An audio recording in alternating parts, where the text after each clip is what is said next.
Mariing pinabulaanan ng Malacanang ang balitang lumalawak pa umano ang puwersa ng CPP-NPA sa silangan ng Mindanao. Ayon kay PCOO Secretary Sunny Coloma, base sa pinakahuling datos ng Cabinet Security Cluster mula sa AFP, sa ika-4 na quarter, bumaba pang lalo ang bilang ng kanilang mga tauhan sa huling quarter ng 2015. Ang propaganda ng CPP-NPA hinggil sa umano'y paglawak ng kanilang puwersa sa silangang Mindanao.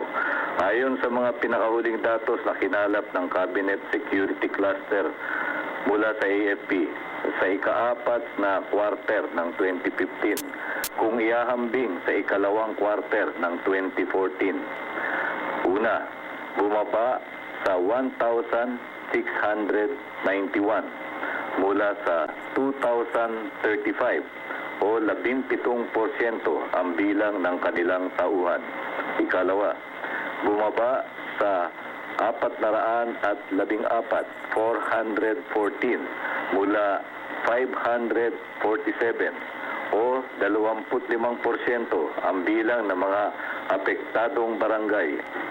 Ikatlo, bumaba sa 2,232 mula sa 2,383 o 6% ang bilang ng kanilang armas at bumaba sa 24 mula sa 29 o 17% ang bilang ng kanilang guerrilla front.